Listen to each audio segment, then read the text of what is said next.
The fluorescent lights of Boston General Hospital hum with a low, persistent drone, a sound as familiar as her own heartbeat to Amira. It was well past midnight in the spring of 2024, and the usual bustle of the day had receded into a hushed quiet, leaving only the rhythmic beeping of machines and the soft padding of nurses' shoes against the linoleum floors. Amira, her dark hair pulled back neatly from her face, moved with an economy of motion honed by years of night shifts. Her dark, intelligent eyes, usually alight with a gentle warmth, now held a focused intensity as she reviewed the monitors at the central nursing station. Each fluctuating line and numerical readout was a silent language she understood intimately.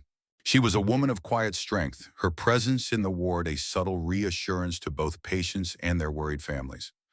Though petite in frame, there was an undeniable steadiness about her, a groundedness that spoke of inner resolve. Tonight, however, a particular unease clung to her, a feeling that had settled in her chest hours ago and refused to dissipate. It centered around one of her patients, a young boy named Kyle. His room was down the hall, a small space filled with the sterile scent of antiseptic and the soft whir of medical equipment. Kyle was a frail child, his small body fighting a relentless illness that had brought him to the brink. Amira had been his primary night nurse for the past few days, and in that time, she had grown fiercely protective of him. There was a vulnerability in his large, pale eyes that tugged at her heart, a quiet resilience that mirrored her own quiet determination. She glanced at the clock above the nursing station, 2:17 a.m.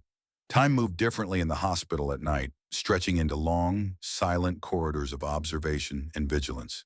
She decided to make another round, her footsteps barely audible as she walked towards Kyle's room.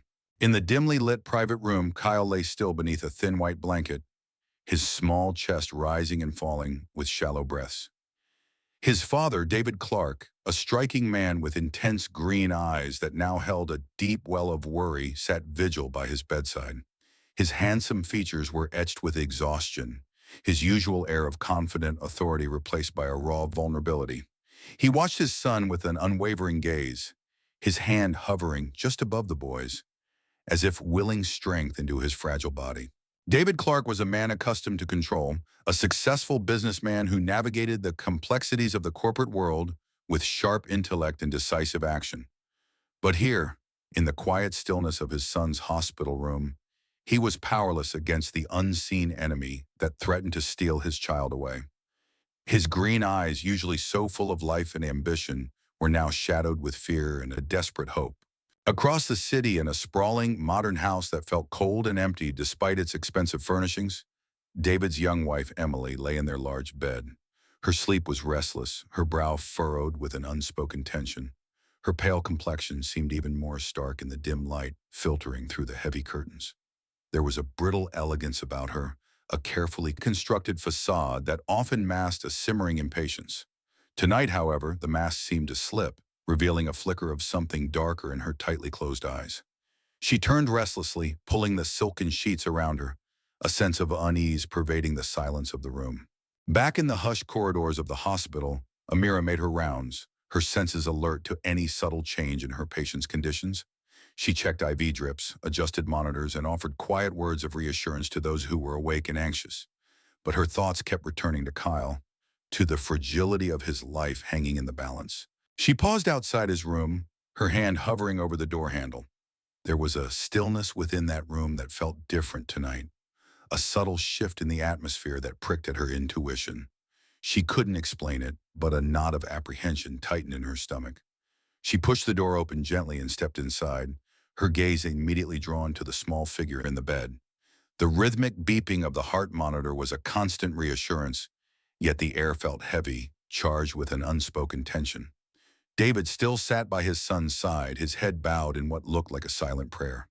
Amira's watchful eyes scanned the room, a silent assessment of every detail, searching for the source of her disquiet.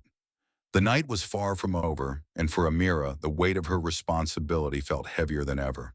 The hands on the large circular clock in the otherwise deserted hospital corridor ticked with a deliberate slowness, each second amplifying the profound stillness of the late hour. The muted glow of the emergency exit signs cast long, skeletal shadows that danced imperceptibly with the subtle vibrations of the building's ventilation system. The usual low hum of activity that permeated the hospital, even in the dead of night, had dwindled to a near silence, broken only by the occasional distant beep of a medical device or the soft whoosh of an automatic door further down the hall.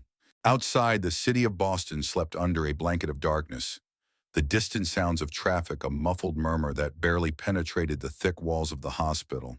Inside, the quiet was heavy, a palpable presence that seemed to amplify every hushed breath and hesitant footstep. A figure moved with a furtive grace through the dim corridors, a shadow detaching itself from the deeper darkness.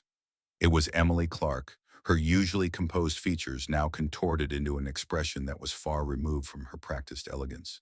Her eyes, wide and darting, scanned the empty hallways with a nervous intensity, as if expecting unseen observers to materialize from the very walls. She clutched a small dark purse tightly against her side, its contents a secret she guarded with a desperate resolve.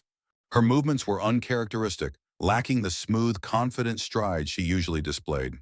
Tonight, there was a hurried, almost frantic quality to her steps, each footfall a silent betrayal of her inner turmoil. She hugged the edges of the walls, her body tense, as if trying to merge with the very structure of the building, to become invisible in the oppressive quiet. She reached the door of Kyle's room, her breath catching in her throat. The door was slightly ajar, a sliver of light spilling out into the darkened corridor. She hesitated for a fleeting moment, her hand hovering over the cool metal of the door handle. A battle seemed to rage within her, a silent conflict between the carefully constructed image she presented to the world and the dark impulse that had driven her to the hospital in the dead of night. Her face, usually a mask of youthful beauty, was now etched with a grim determination. Her lips were pressed into a thin, hard line, and her green eyes, so often used to charm and manipulate, now held a chilling focus. She pushed the door open further, inch by silent inch, her movements betraying a practiced stealth. Inside the room, the only illumination came from the soft glow of the medical monitors and the faint nightlight in the corner, casting long, distorted shadows that danced around the still form of the sleeping boy. Kyle lay motionless in the bed, his small face pale and peaceful in his unconsciousness. The rhythmic beeping of the heart monitor filled the quiet space, a fragile testament to the life that still flickered within him. Emily's gaze fell upon the boy's vulnerable form, and a flicker of something unreadable crossed her features. It was a fleeting expression, quickly masked by a renewed wave of dark resolve. She reached into her purse, her fingers fumbling slightly as she retrieved a small, slender vial. The glass caught the faint light, revealing a viscous, opaque liquid swirling within. Her hand trembled slightly as she held the vial, her eyes fixed on the innocent face of the sleeping child. The air in the room seemed to thicken, charged with the weight of her intent. She leaned closer to the bed, her shadow falling over the small, still figure. At that precise moment, a soft sound broke the heavy silence of the corridor. It was the almost imperceptible rustle of fabric, the barely audible shift of weight. Amira, her rounds taking her past Kyle's room once more, noticed the faint sliver of light emanating from the slightly ajar door. A prickle of unease ran down her spine. She had checked on Kyle only a short while ago, and the door had been closed.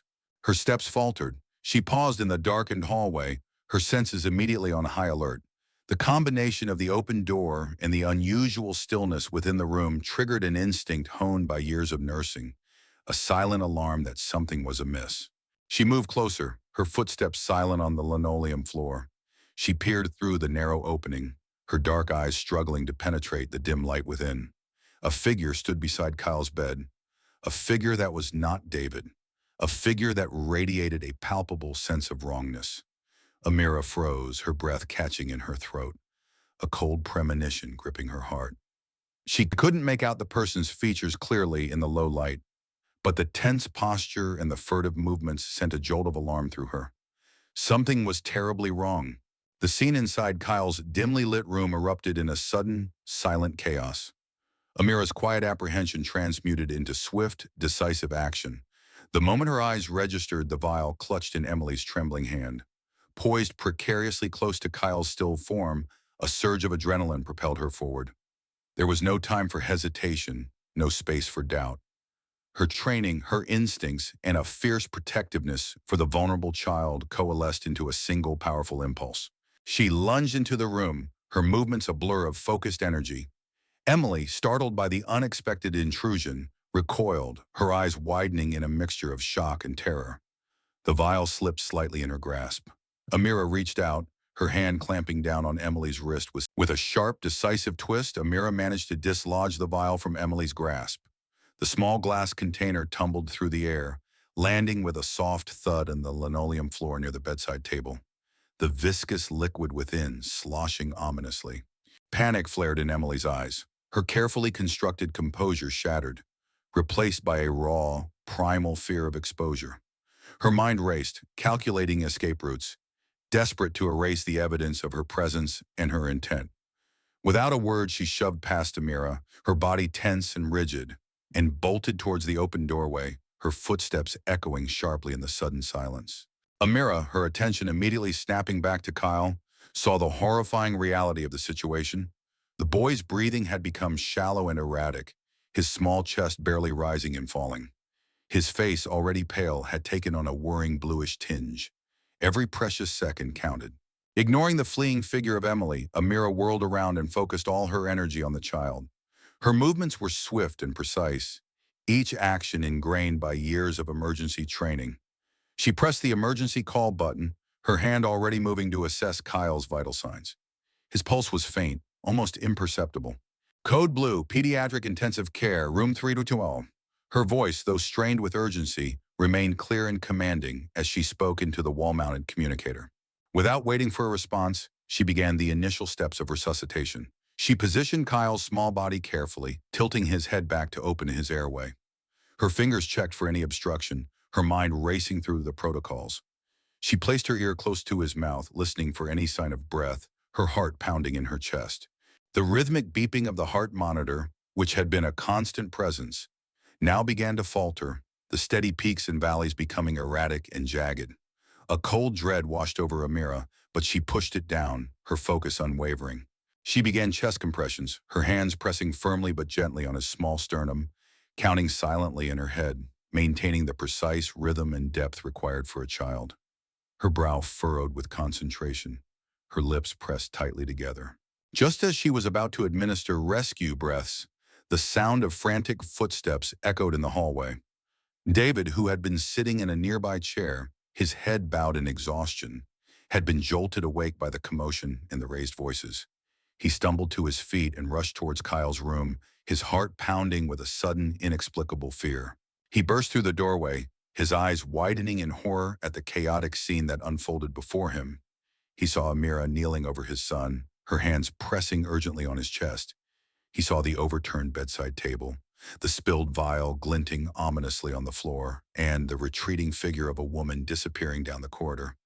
A woman whose silhouette, even in his shock, he recognized with a sickening lurch in his stomach. His breath hitched in his throat, a strangled cry escaping his lips.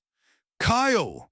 His voice was a raw, ragged whisper filled with a primal fear.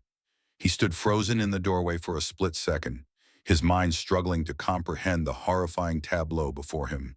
His green eyes darted from Amira's focused face to his son's still form, then to the spilled vial in the empty corridor.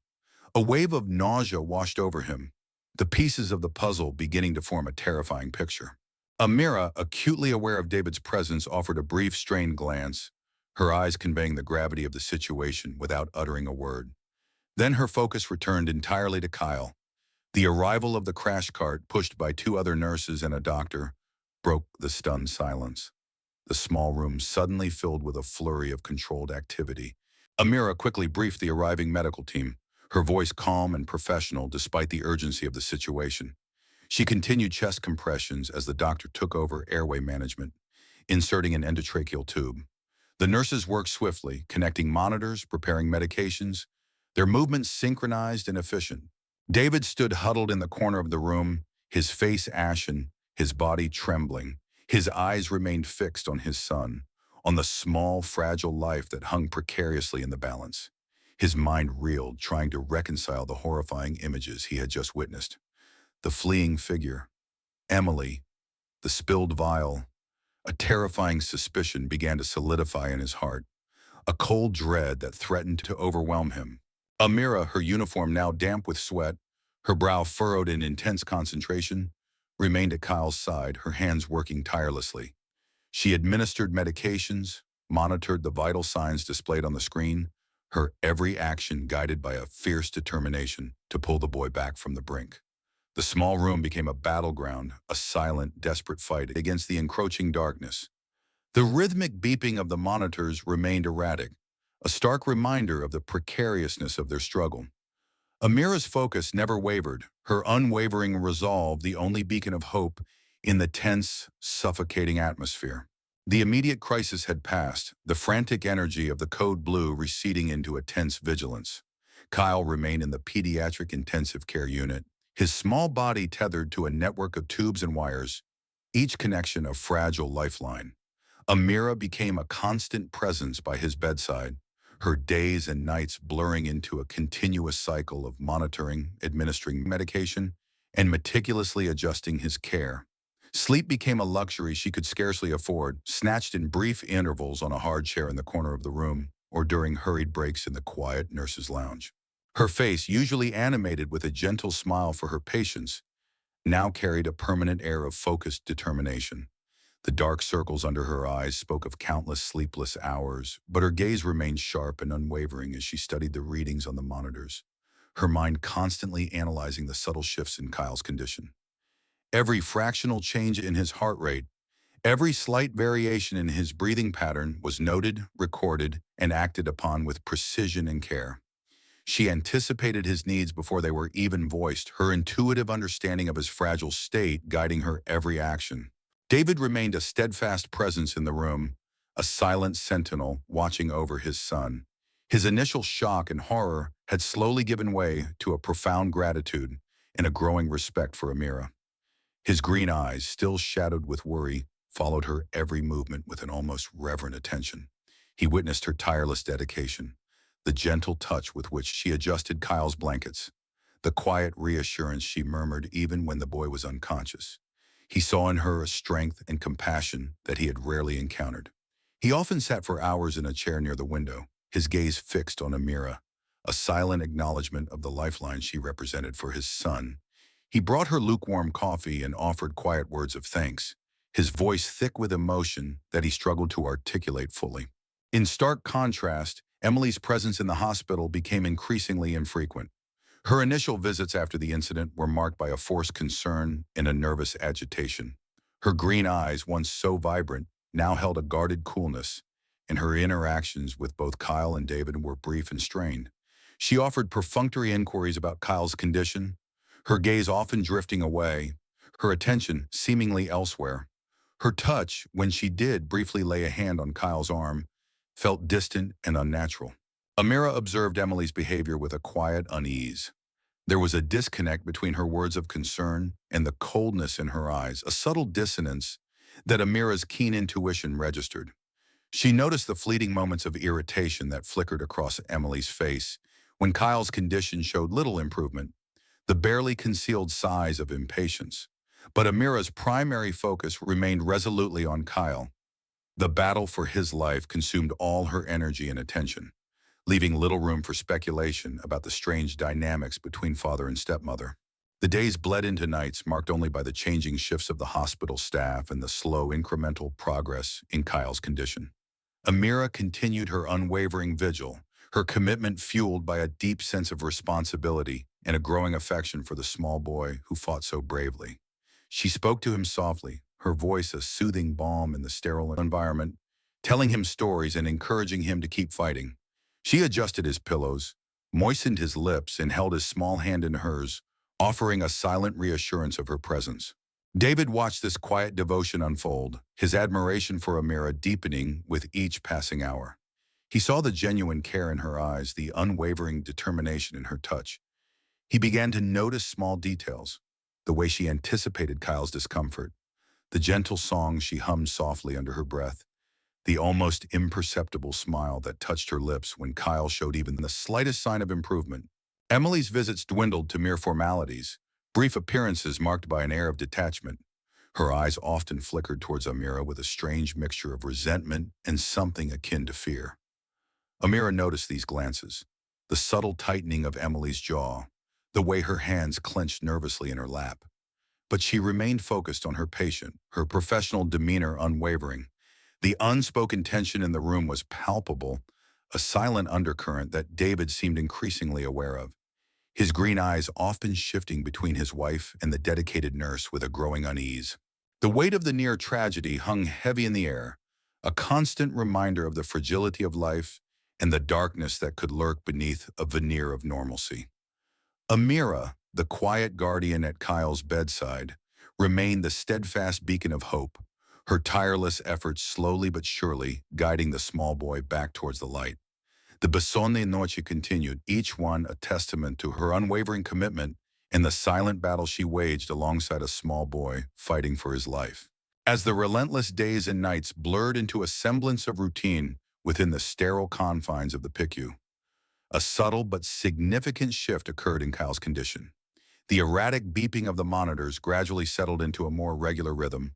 The shallow breaths deepened and a faint flush returned to his pale cheeks. Amira's unwavering vigilance and meticulous care were slowly, painstakingly yielding results. The small victories, a slight squeeze of her hand, a flicker of his eyelids, were met with quiet relief and renewed determination. David, who had remained a constant presence, witnessed this gradual return to life with a profound sense of gratitude. His green eyes, though still bearing the marks of sleepless nights and lingering worry, now held a glimmer of hope.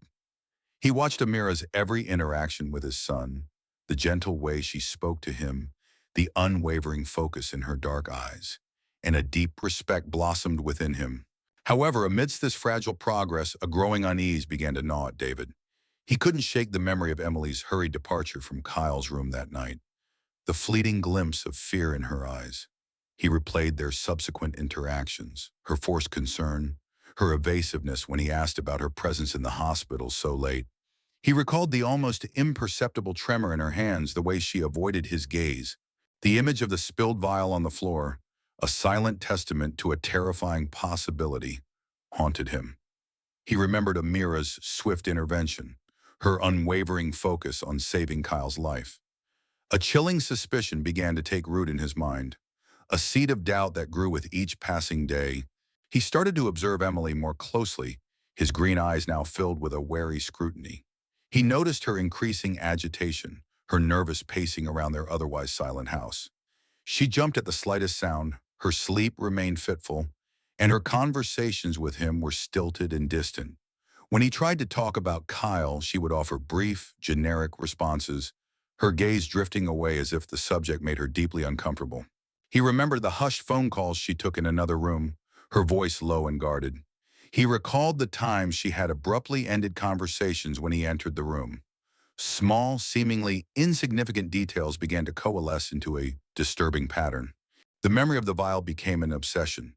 He found himself replaying the scene in his mind, Amira's decisive action, Emily's frantic escape.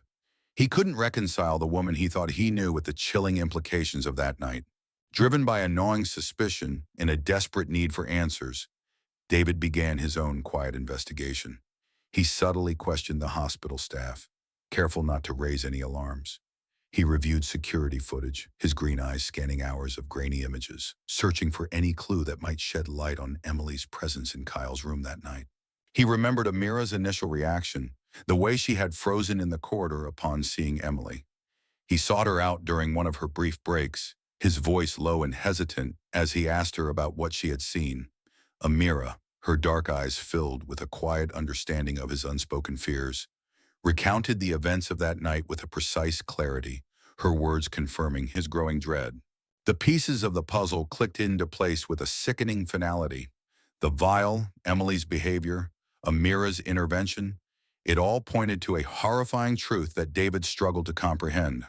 The woman he had married, the woman who was supposed to care for his son, had been a threat to his very life. A wave of nausea washed over him, followed by a cold fury. The betrayal cut deep, a sharp, agonizing wound. His primary concern, however, remained Kyle's safety. He knew he had to act swiftly and decisively.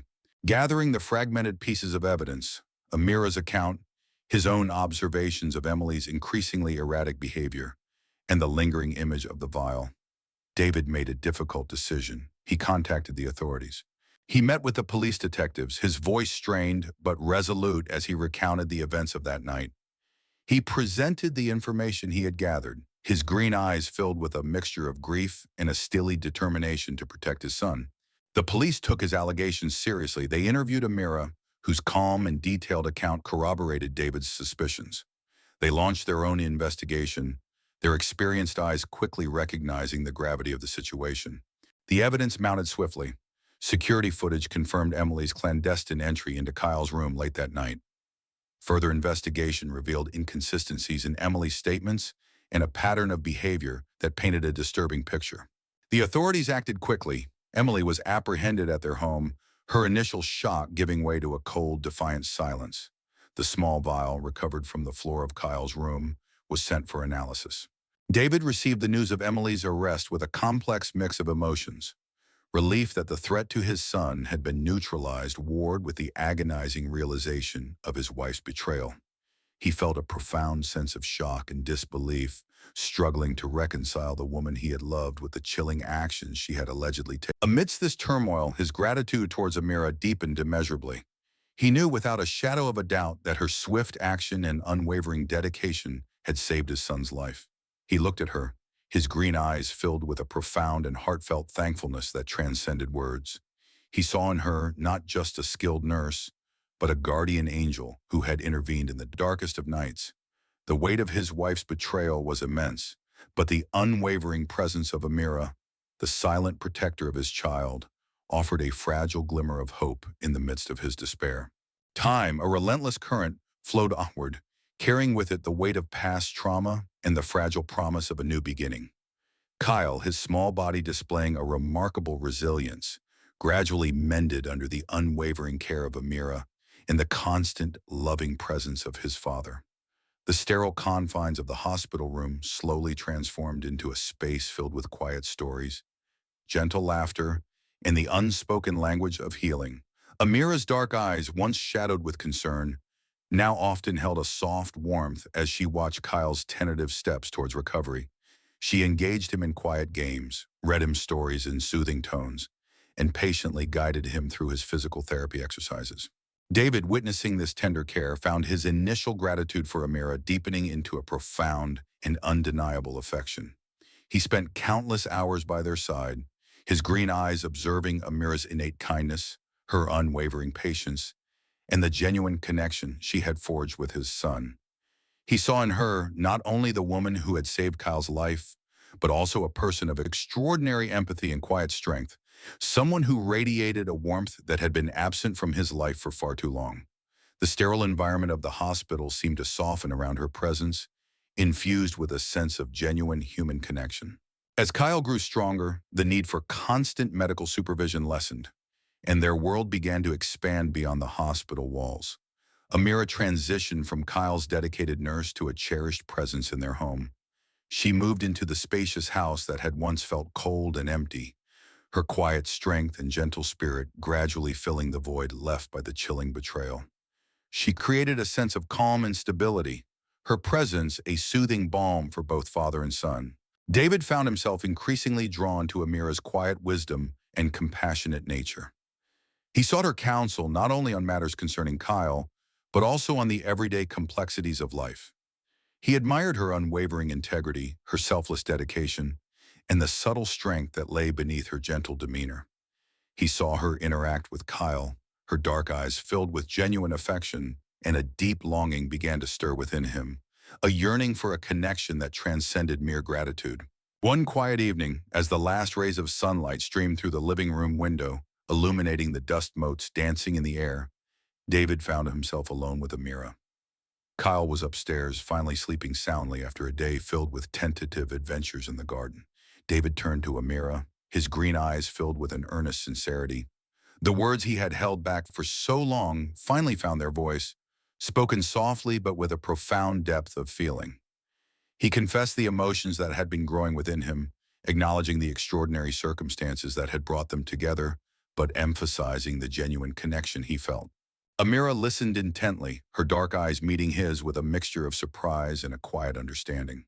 The events of the past months had forged an undeniable bond between them, a shared experience of fear, hope, and ultimately survival. She had witnessed David's raw vulnerability, his unwavering love for his son, and the quiet strength he had displayed in the face of unimaginable betrayal. His heartfelt confession resonated deeply within her. She had never sought personal gain or recognition, her focus solely on the well-being of her patient. Yet in the midst of the crisis, a quiet respect and a burgeoning affection for David had taken root in her heart. Touched by his sincerity and recognizing the genuine connection they shared, she responded to his heartfelt words with a gentle affirmation of her own feelings. Their relationship blossomed slowly, nurtured by mutual respect, shared experiences, and a deep and abiding love for Kyle. The shadow of the past remained, a stark reminder of the fragility of life, but it also served as a foundation for their growing connection, a testament to the resilience of the human spirit in the unexpected paths that life could take. In the following months, their bond deepened, solidifying into a quiet commitment. David, having navigated the painful legal proceedings and secured Kyle's future, found himself drawn to the warmth and stability that Amira brought into their lives. He saw in her not only a loving caregiver for his son, but also a steadfast partner, a woman whose quiet strength and compassionate heart complemented his own more outwardly driven nature. Their wedding was a small, intimate affair, held in the garden, bathed in the soft glow of a late summer afternoon. Kyle, beaming with happiness, stood between them as they exchanged vows, their words unspoken but deeply felt.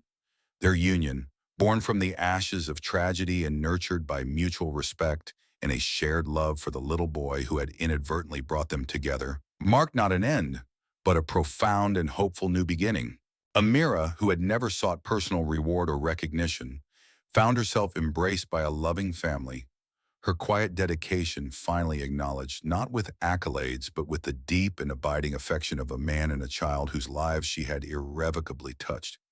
David, having weathered the storm of betrayal and loss, found not only a new wife, but also a true friend and a devoted mother for his son, a woman whose quiet strength and unwavering kindness had illuminated the darkest of times. Their future unfolded before them, not as a grand dramatic narrative, but as a quiet tapestry woven with threads of love, resilience, and the enduring power of human connection.